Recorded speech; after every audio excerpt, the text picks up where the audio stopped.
Okay, so ito na nga mga idol ano. Pakita ko muna sa inyo yung mga gagawin natin. So obviously, no? Ayan oh. Papansin niyo, kala niyo may grasa dito. Pero pagka pinihit mo, tigas oh. Oh. Oh. Yan oh, hindi yan mga idol, ito. Yan oh. Oh. Oh. Puro grasa-grasa. Di ba? Hindi yan ang may tama dyan. Ito talsikan ng mga grasa ng CB joint, no? CB grease, no? So ito talaga malala oh. Kailangan to mapalitan ng boots. Maganda siguro pag luluwagan ko muna yung mga tornilyo niya. Up.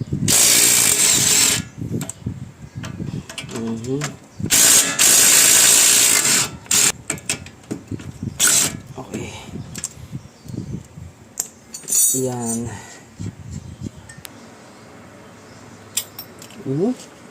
Okay, so ito yun, no? And then ito.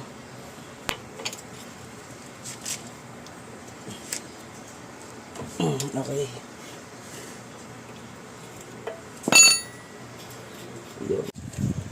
Okay. So, eto mga idol, ano, sigurado maki-question nyo ako dito kung paano ko baklasin to. Yan yun, no, yung pinipihit ko, no. Yan, Ngayon, hindi ko may papasok dyan yung pangbaklas ko nung ball joint, no. Hindi ubra. So, marami kasing way ng pagbaklas niyan, no. Ngayon kasi may mga nabibili ng tools para baklasin yan. Old school way, no. Actually, yun naman talaga, no? Hindi yun mali na yung papaluin mo diyan, yung minamartilyo, hindi yun mali. Talagang may mga repair manual na yun talaga yung pagbaklas sa mga ball joint. Martilyo talaga papaluin mo diyan, no? Para mag-loosen to, kasi kapag ito binira mo, pak, medyo nahuhugot siya ng ganun. So bibiglain mo lang, no? Itong part na to, no, minamartilyo mga idol. So walang masama doon. Meron talaga mga repair manuals na nagtuturo na talagang pinapalo yun doon. Ganun talaga. So papatamaan mo yan dyan. Ang nangyayari kasi dyan, di ba, ito yung pinaka ball joint. Ito yung kumakapit sa kanya. So pagka pinalo mo sa kanya to, is gumagano siya. So nahuhugot siya ng ganun. So pagka binigla mo, pak, matanggal lang yung kapit niya, goods na yun. Ganun yun mga idol. Hindi masama yun. Talagang dati ganun lang talaga, and may mga repair manuals talaga na yun yung sinasabi ng way na pagbaklas ng ball joint.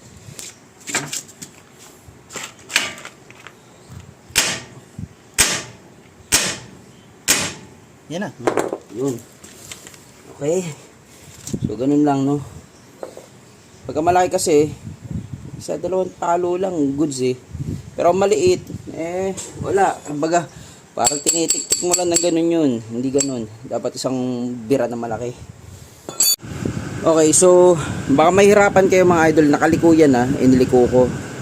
Yan kaya kitang kita. Baka sabihin ninyo, ba't hindi nyo mapalo? Nakadiretso kasi yung gulong ninyo.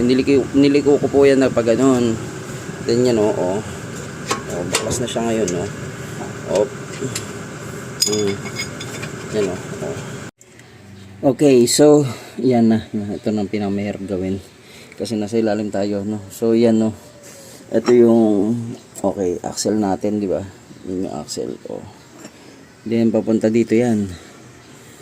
Ngayon, paano bang gagawin natin? Di syempre babaklasin natin yan para mapalitan yung boots. So dito, mga idol. Well, testingin natin So actually, ang gagawin mo lang naman dyan is sisikwatin mo yan dito. Yan, Okay. So, yan. So, basta pupwesto mo lang yan dyan. And then, sisikwatin. Okay, so syempre dahil nga bubunutin natin yun, kailangan natin baklasin ito. Ano ba yung lock niya, no? Yung lock niya is parang tiniklop lang dito. So, kailangan mo lang pakawalan para mapihit mo. Yan,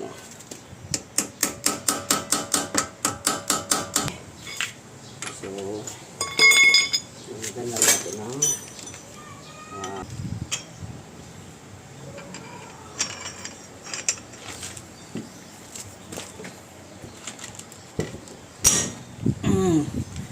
Okay. So, kailangan mo na ng medyo ginugulpi, tigulat eh. Oh. Okay. So, once na naluwagan mo na, tuloy-tuloy na yan. Siyempre, technique. Yan o. Kinalsuan ko ng preno. Oh. Okay, game. So, syempre, titignan na natin kung ano yung mga component na sasagabal pa sa ginagawa natin. So, yan o. Mababaklas mo na yan. Mahuhugot mo na o. So, I think, try natin tanggalin yung sa may ball joint. Yan. So, kainaman lang dito mga idol kasi sinabay ko na yung gawa natin doon sa ball joint. So, try natin ha. Yan. Okay. Up. Yan o. Oh. Diba? Ito na siya o. Oh, okay. So, minsan kasi matigas yan eh, no? Minsan ginagamitan ng fork, no? Actually, kahit ano naman pang ano mo dyan eh. So, para magnetic lang din eh. Pero syempre, tatagas yan. Pag binaklas mo yan. Okay? Yan o. Oh. Diba? Oh. So, bunot na yan. So, pumipigil-pigil lang yan. So, paghiwalayin mo lang. Oh, mabubunot mo na. Oh.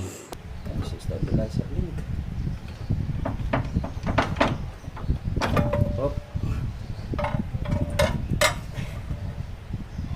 Ayan na. So, ito oh. Diba? Di hugot na. Yan. Papalitan natin to.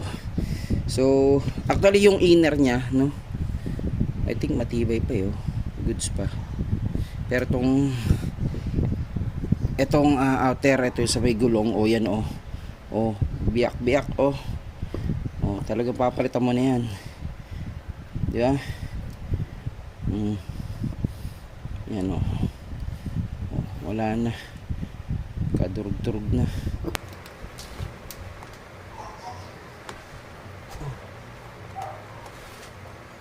Yan o. Oops.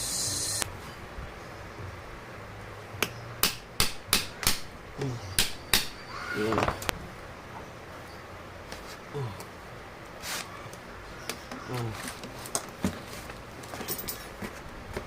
Yun.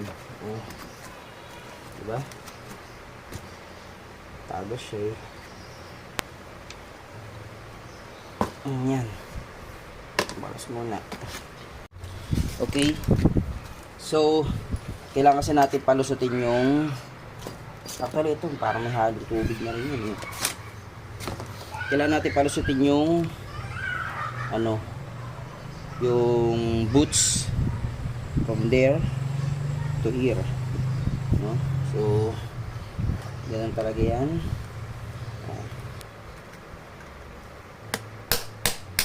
Yun. Ay,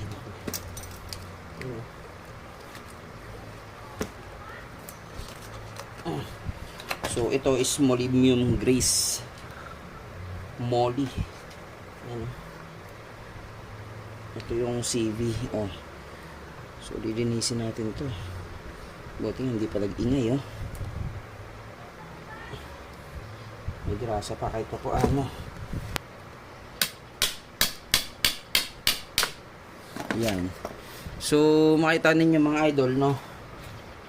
Binabaklas ko lahat kasi yan kasi dadaan yan. Okay? Ito. Yung bubukay natin yan. So, yun.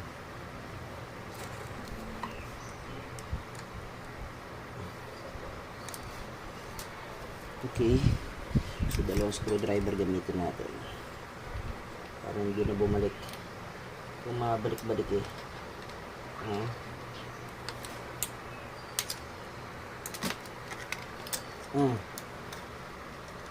Huwag ka mawawala. Iyon. So, yan yung kanyang lock. Lagyan muna natin dyan. Ayan, hugutin na natin to. Ay. Ay. Okay, medyo mamatigas. Lang ng onte. Yan. Okay, so tuloy. Tuloy natin. Tuloy natin. Paluin palabas. Yan. Yan. Ikot-ikot lang. Ikot-ikot lang.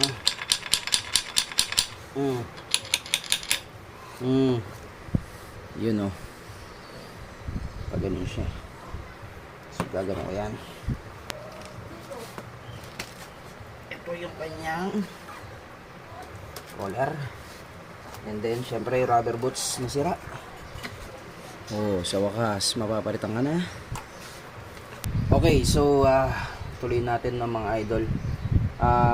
Syempre, mga pyesa natin dapat linisin, no? So, tulad yan. Lahat, lilinisin natin. So, yan. Dahil, syempre, may mga dumi yan sa loob. So, linis lang lahat ng mga pyesa, mga idol. Okay, mga idol. So, tuloy natin yung ating ginagawa. So, lahat ng to, mga pyesa natin is nalinis ko na. Ngayon, meron akong maliit na pagkakamali. Actually, sablay, nakakalimutan ko talaga. Pero, dapat kasi, pagka binaklas nyo to, no, kailangan lagyan nyo ng mga marker kung saan nakatapat yung bawat, itong bearing nya. Kasi, syempre, dun na dun na nasanay yun eh. 'Di ba? Lagi ko naman sinasabi sa inyo, ayokong pinaglilipat-lipat, no? Kumbaga dati nakaganyan siya, ngayon ipapasok mo nakaganyan na. Pangit 'yon, no? So dapat lagyan niyo ng marker kung saan nakapasok yung mga bearing. So katulad din nito, mga idol. Dapat sinong kapares niya? Dito ba? Dito. So ikaw ang maglalagay dapat ng marker dahil iyan ay katulad nga na sinabi ko, nasanay na siya do sa part na 'yon. No, kailangan pag binalik mo, sila pa rin ang magkakapares, no? So ngayon, dahil buti na lang itong ginagawa ko, no, ay may mga marker na rin siya. So doon na lang ako babase, no? Pero ito ang hindi ko nalagyan. Pero okay lang naman, maliit lang naman na diferensya yung palagay ko. Pero syempre, lagi mas maganda yung ganun. And then ito, buti na lang to, may marker din. Yan, meron siyang pintura dito. Diyan ko itatapat naman yung ito na may pintura rin. Hindi nyo na nakikita pero may pintura rin dyan. Doon ko siya itatapat mamaya. So ganun dapat mga idol. So yon, tandaan nyo na lang, no? Sorry kung hindi ko nagawa kanina dahil nagmamadali ako. Yun na. Okay. Game, assemble na natin.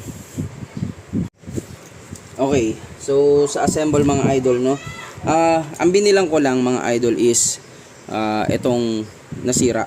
Yung kabila, no, tinignan ko, mukhang mas okay pa yung luma niya. Syempre, original yun eh. Pero, tsaka hindi pa naman sira, no.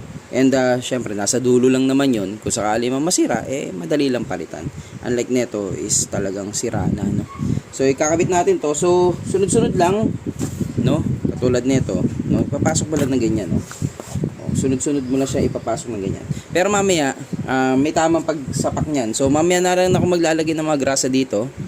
So, molybdenum grease yun ang alam ko, CV joint grease kung tawagin. So, ito yun. Okay. So, ito yun. Pagka sa auto supply ninyo binili to, ganito yun. So, 60 pesos yan. So, kabilaan, no. Ito parang grasa to pero kulay itim. Ganyan yan, no. Mamaya pa makikita ninyo. Yan, no. Kulay itim siya. So, may mga parang mga maliliit na gravita sa loob, no. Yun yung nagiging custom bearing niya. Yun. So, iba siya sa mga multi-purpose grease na talagang grasa lang. Ito, meron itong mga content na pinong-pino na parang yun yung nagsisilbing bearing. Yun. Yun ang molybdenum, no? Ngayon, may tamang dami rin yan. So, sasalpak ko lang lahat. So, kabaliktaran lang yung ginawa natin, ano?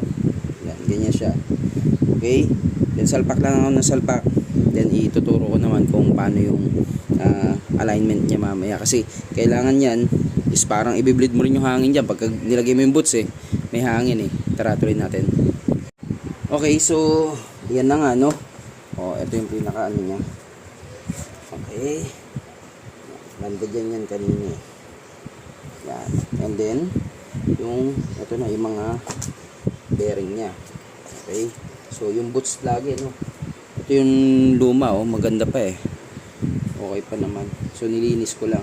So ang pinalinis ko mga idol is diesel. So wag kang gagamit ng gasolina. Gas okay din naman, pero yung diesel mas okay sa akin eh. Yan. So ganyan siya. Okay. And then eto na. Okay. So i-align ko lang to ng yan oh, yung marker niya sa dating marka para hindi na mabago pa. Op, tama ba ako? Yan, so hindi. So, di ba isang spline pa. So dapat magpantay yung marker niya eh.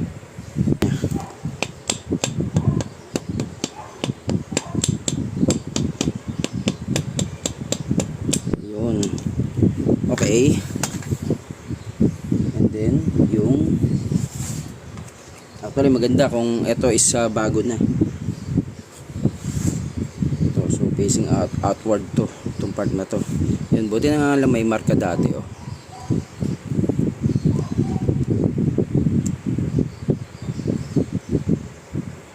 Okay.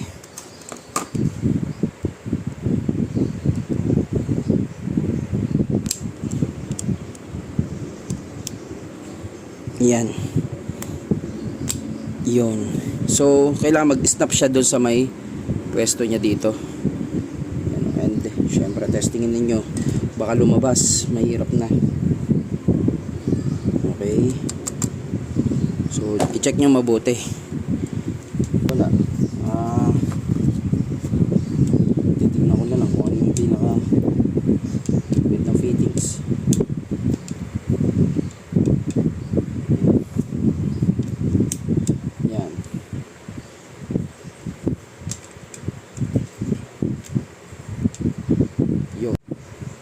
Okay, so pagdating naman dito mga idol, no, kailangan nyo tong lagyan ng molybdenum grease, no. So ibig sabihin, ang total na dami is dapat is 90 to 100 grams. Yun. So eto sakto na to, yung isa mag-over naman pa. Okay, so okay. So ito mga idol is sakto na to. Lalating ko lang dyan kapag dinalaw mo o over naman or kalate. Pero ito is actually 100 grams na to. So sakto na to, ibubuhos ko lang lahat. So dito tayo maglalagay ng grasa, hindi doon sa mga bearing. Wala yung kasi kusa naman kakalat yan, no? Yun yung trabaho nito. So habang umiikot yan, lalo silang nagagrasahan. Kalat ng kalat yan. Yun. So ang mahalaga lang, walang papasok na tubig, dirt, no? Tsaka yung boots nga natin dapat okay. Yan, tara. Okay, so ilalagay ko lang lahat to. Yan o, ganyan siya kulay itim. So sakto na to mga idol.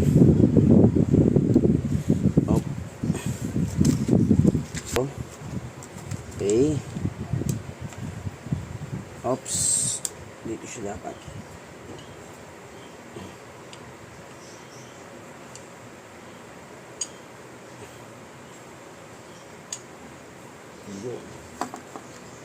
Up. Yan, yun o. So kapag yan umikot-ikot na kusa gagrasahan yan. Yun. Okay. Yan. So assemblein nyo lang mga idol, ano. And then so kung ilalagay nyo na to, so kailangan yan kasi nakapwesto dito eh.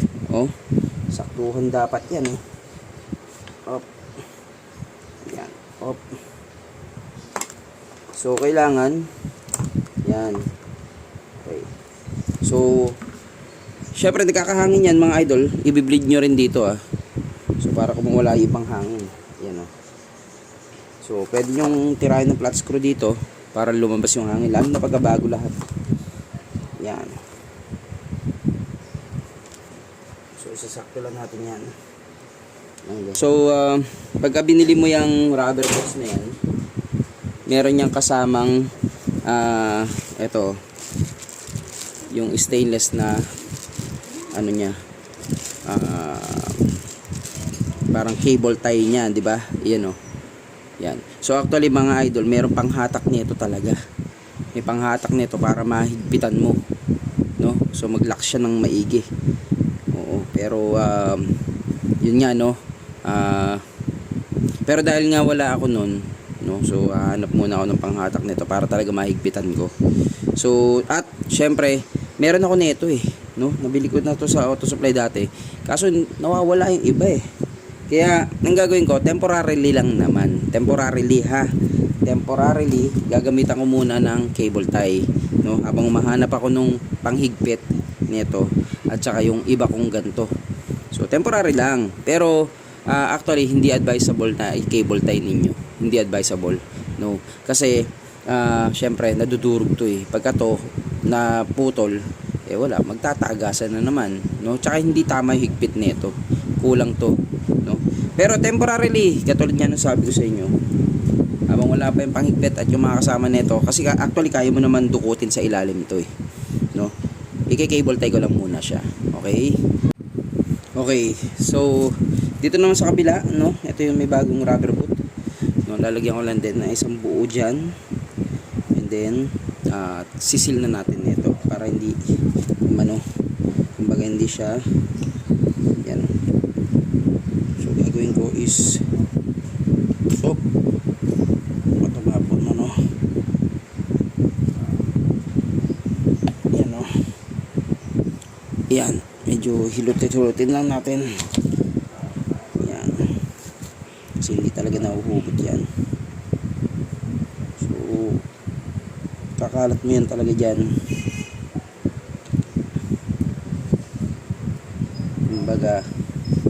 kumbaga para mo rin siya nire-repack mga idol, para bumaon sa loob.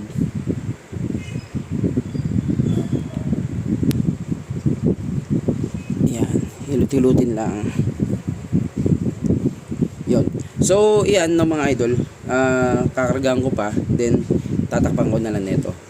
Okay, so yan siya, oh. So ganyan talaga yan.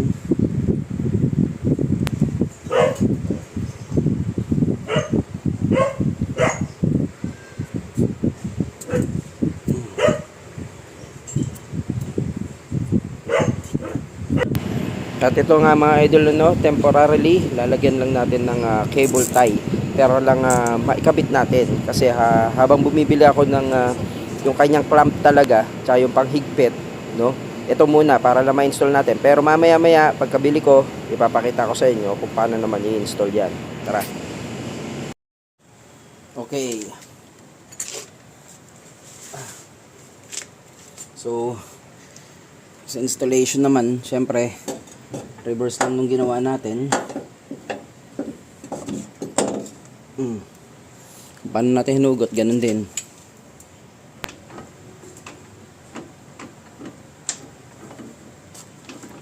Okay, so ngayon mga idol, no, yan, oh, ipapasok nyo yan. So kailangan yan maglalak siya, yan, oh, mararamdaman nyo na nag-snap yung, meron kasi parang retainer clip din sa loob, sa dulo ng titi niya, no, may retainer clip doon, dapat mag-snap siya. Then kapag tinesting mo yan, kapag hinuhugot-hugot mo, dapat hindi siya mahuhugot, so ibig sabihin nag-lock yun doon. Ngayon check nyo rin to, may oil seal dyan, no, yan, dapat hindi siya tutulo na dyan. So and then dito, yan, oh, okay na rin dito, to ayusin ko na lang to. Okay, yan, ayusin ko na lang yan. Medyo nawala sa ano dahil nung pinapasok ko medyo pahirapan yan, ha. Hindi ganun kasimple, hindi ganun kadali, pero may papasok nyo naman. Okay, so yun na nga mga idol, no, higpitan nyo lahat ito, yung mga pinagbababaklas natin, no, higpitan nyo na. Okay, so syempre as promised, no, papalitan natin ng stainless o yung strap na matibay, na may tension yung ating nilagay na cable tie, no. So hindi pwede kasi yung cable tie lang dahil maluwag yun, no, papasok yung tubig, no, sa singit-singit yun, lalo na kung lumblub kayo sa malalim na baha hanggang dito, yun. So kailangan ito may tension para mahigpitan natin, seal tight siya, no, ganun, watertight kumbaga, oh. Yun, kaya ito yung tools na yun gagamitin natin, pakita ko sa inyo.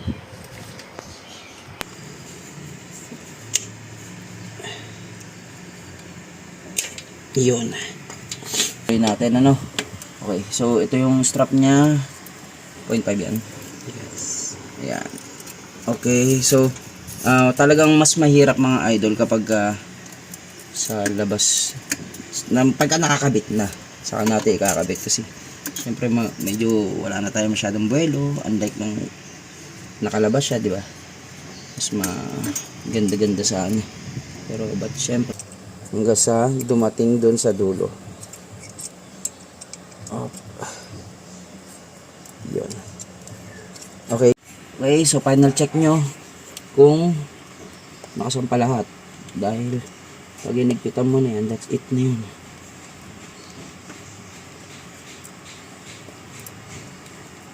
Okay. So, I think okay na. Oh, sorry.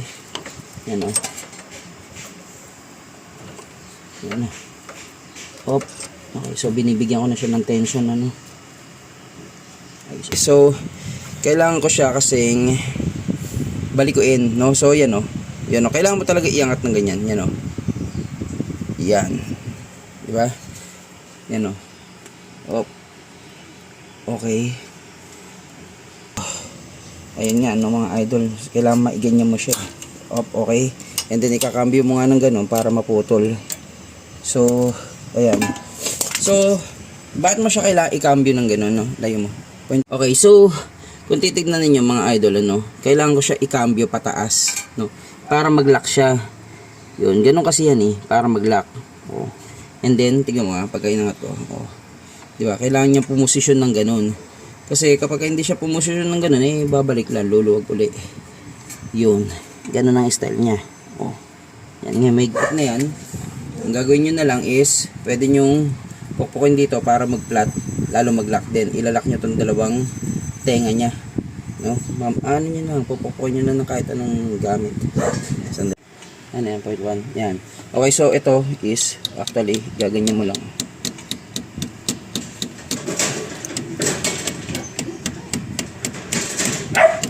Okay. So, once na na-flatten mo na siya ng ganyan, pwede mo na siyang payakapin tong mga tenga. Okay. Okay. So, payakapin mo lang yung mga tenga para mag-lock siya. Oh, sorry. Yon. So, papayakapin ko lang yung mga tenga para mag-lock, no? Okay? Okay, stop na. Okay, so ito yung ano yung maliit niya. Try natin ulit. Hop. So, okay.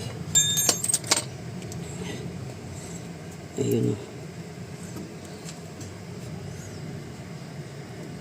Okay, so ayun, sobra na mali na konti, pero okay lang yan. Palipalitan ko na lang. Yan. So, kailangan ko lang yung pitpitin din, ilak uli. Okay, so, eto na mga idol, no. Okay na to. So, ginawa ko nga pala, nilagyan ko ng konting molybdenum grease dito. Tsaka doon sa kabilang dulo, habang pinapasok. Para walang tunog, no. Kasi maglalabas din ng tunog yun, eh. So, as per manual, kailangan may molybdenum grease din doon, tsaka dito. Para smooth yung pasok niya. Doon sa spline, di ba? Yung guhit-guhit niya yung sa mga ngipin, yun yung pinaka-shaft ang nilagyan natin. Okay, so yun, so para sa ating CB boots, no, sa drive axle, okay na yun, no. And then tutuloy ko na lang yung sa may suspension, yung sa may suspension arm natin. Okay, yun muna dyan para sa ating drive axle. Salamat po.